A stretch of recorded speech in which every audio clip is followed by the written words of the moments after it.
Welcome everyone. आज हमारे बीच में है टीजीटी साइंस EMRS पाली से पूनम मैम। तो मैम, सबसे पहले आप अपने बारे में कुछ बताइए।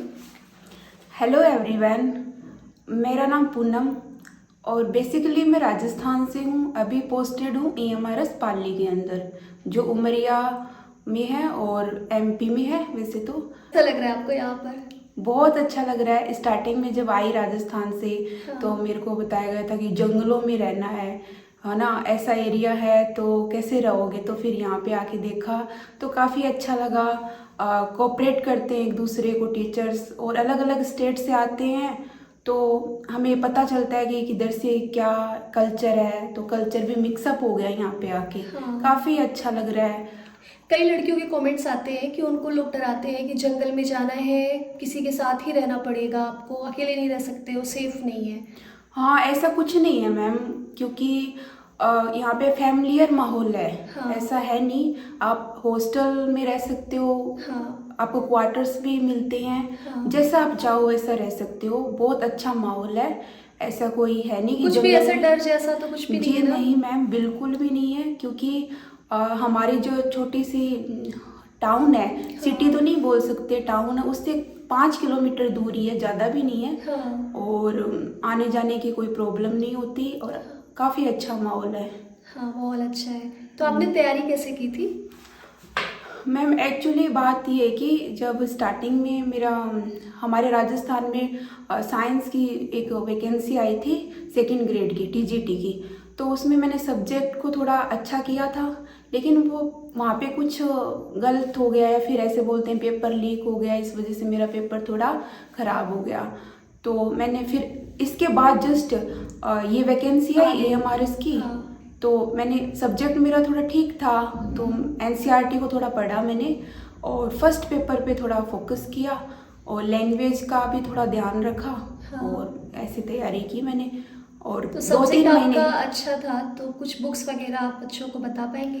हाँ मैम, फर्स्ट पहले तो हम बात करते हैं, इस बार हमारा ना ये जो पैटर्न है बहुत चेंज हो गया है। हाँ, तो जो हमारा फर्स्ट पेपर जो होगा, टियर फर्स्ट होगा, तो उसके अंदर क्या है कि इस बार टीचिंग एप्टीट्यूड पे ज़्यादा फोकस किया है। तो वो अभी 30 नंबर की हो गई। और 2 पार्ट में डिवाइड है, 30 पार्ट, और एक है 20 मार्क्स का, एक 30 मार्क्स का, 30 मार्क्स का, और एक है 10 मार्क्स का। तो ऐसे करके हमारा हो गया 60 मार्क्स का पेपर टीचिंग एप्टीट्यूड का। इस पे अगर हम फोकस कर लें तो ये नंबर आराम से ले सकते हैं। आराम से ले सकते हैं। हाँ जी मैम। और इसके लिए देखो, इसके अंदर आपको शिक्षण की विशेषता, ब्लूम टैक्सोनॉमी और फैक्टर अफेक्टिंग टीचिंग, इसमें क्या है ना, अधिगम और शिक्षण को लेकर हम चलेंगे तो ज़्यादा बढ़िया रहेगा। ज़्यादा क्वेश्चन पूछे जाते हैं। अगला है हमारा, इसमें डोमेन नॉलेज है, उसके अंदर केस स्टडी के ऊपर हमें क्वेश्चन पूछे जाएंगे। और 10 मार्क्स का जो आएगा वो NEP आएगा। तो उसको हमें अच्छे से करना है। उसको किसी बुक से बजाय हमें जो वेबसाइट होती है भारत सरकार की, जो शिक्षा मंत्रालय की जो वेबसाइट होती है, उससे हम डायरेक्ट पढ़ेंगे तो ज़्यादा बढ़िया रहेगा। 10 मार्क्स बहुत बड़ी बात होती है। बहुत अच्छी इन्फॉर्मेशन आप दे रही हैं। Thank you ma'am. अभी फर्स्ट पेपर जो हमारा होगा उसमें अपना रीजनिंग है, वो भी, उसके भी मार्क्स 15 मार्क्स का आएगा वो। और हमारा ICT पहले 10 मार्क्स का आता था, अभी आएगा 15 मार्क्स का। मतलब ये स्कोरिंग है, अगर बच्चे इस पे करते हैं तो यस मैम, अच्छे से कर जाएंगे मैम। और मैम कैसे तैयारी करें जनरल पेपर की? और मैम जैसे रीजनिंग है, उस पर बहुत ज़्यादा फोकस करना है। पूरे 15 मार्क्स हम ले सकते हैं इसमें। बहुत ज़्यादा टफ टॉपिक्स नहीं है। इसके बाद होता है जनरल अवेयरनेस, उसमें करंट अफेयर्स पे अगर हम फोकस करेंगे तो ज़्यादा बढ़िया रहेगा। कहाँ से तैयारी करें करंट अफेयर्स की? करंट अफेयर्स के लिए मैम बहुत सारे चैनल्स हैं हमारे, जैसे उत्कर्ष का है, तो बहुत अच्छा बताते हैं।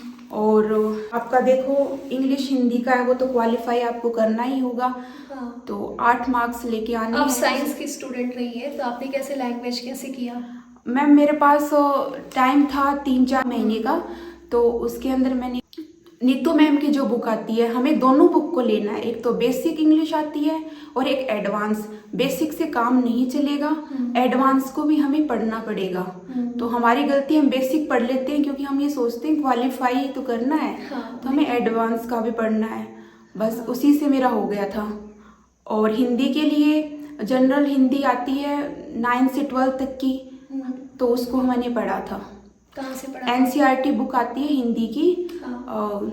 तो उसको मैंने पढ़ा था, और जो हमारे बोर्ड की क्लासेस में चलती हैं उससे पढ़ा था, हो गया था उससे हिंदी। अच्छा। उसके बाद है टीचिंग एप्टीट्यूड, बहुत ज़्यादा इम्पोर्टेंट है उसके लिए। इस पे क्वेश्चन भी बहुत आ रहे हैं बच्चों बहुत के, आ कैसे रहे हैं। तैयार करना है इसको? उसको यूथ कंपटीशन नाम से एक बुक आ रही है, उसमें पहले के जो जितने भी एग्ज़ाम हुए हैं उनके सारे क्वेश्चंस हैं, तो वो हम अगर देख लेते हैं तो काफ़ी फ़ायदा मिलता है। और यूट्यूब पे काफ़ी वीडियो हैं, देख सकते हैं। और एक बुक आती है KVS मदान की, जो हम GRF में जो लोग यूज़ में लेते हैं, उस बुक को आप पढ़ सकते हो। ज़्यादा बड़ी बुक नहीं है वो, लेकिन उससे क्या है ना, बेसिक चीज़ें दे रखी है, और आप क्वेश्चन भी दे रखे हैं उसके अंदर। क्वेश्चन आप दिशा से निकाल सकते हो। और एक यूथ कंपटीशन की बुक आती है, उसमें आपके पूरे क्वेश्चंस मिल जाएंगे, और वो आप निकाल सकते हो, आपको बहुत फ़ायदा होगा। मैम कितना ऑनेस्टली आप बच्चों को बता रहे हैं। मोस्टली यूट्यूब पे जो टीचर्स होते हैं, सिलेक्टेड कैंडिडेट्स होते हैं, वो गुमराह करते हैं, वो अपना फैक्ट नहीं बताते कि उन्होंने कहाँ से पढ़ा, कैसे पढ़ा। तो आप इतने ऑनेस्टली बच्चों की हेल्प कर रहे हैं। हाँ मैम, मैं चाह रही हूँ कि जो मैंने किया है स्ट्रगल, जो मेरे सामने प्रॉब्लम आई है बुक्स को लेकर, या फिर मैं बताना चाह रही हूँ कि ताकि फ़ायदा हो। फिर और यूट्यूब चैनल पे देखते हैं गुमराह करते हैं, उससे तो अच्छा कि सच्चाई बता दो। सच्चाई बता दे, हाँ सही Yes, कहा ma'am. आपने। अब अपने सब्जेक्ट के लिए भी कुछ बताएंगे? सब्जेक्ट का कुछ, सब्जेक्ट में भी इस बार काफ़ी चेंज हुआ है मैम। जैसे हमारे 2 टाइप के क्वेश्चन आएंगे, ऑब्जेक्टिव, डिस्क्रिप्टिव। तो उसके अंदर क्या है कि आपको NCERT को पढ़ना है, और NCERT भी ज़्यादा 11th-12th में फिजिक्स नहीं पढ़नी, आपको 6 से लेकर 10 तक NCERT, और NCERT के पीछे क्वेश्चंस वो निकालने हैं। दूसरी बात, आपको केमिस्ट्री और जो बायोलॉजी है वो क्या करनी है, 11th-12th की भी देखनी है।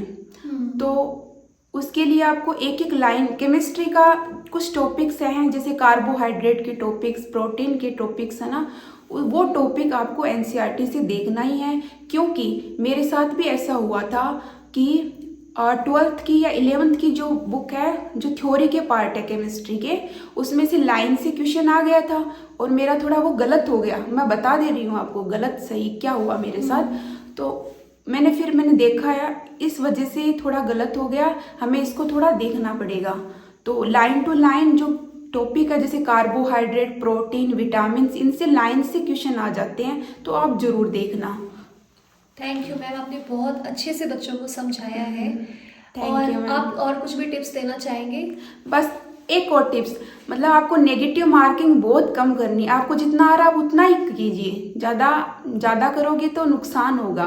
बस ये सबसे ज़्यादा पॉजिटिव टिप्स है जो आपको फॉलो करनी चाहिए। दूसरी बात ये है कि केमिस्ट्री के जो टॉपिक्स हैं इजी, उनको इजी नहीं लेना है, उसको डीप से क्वेश्चन आते हैं वो।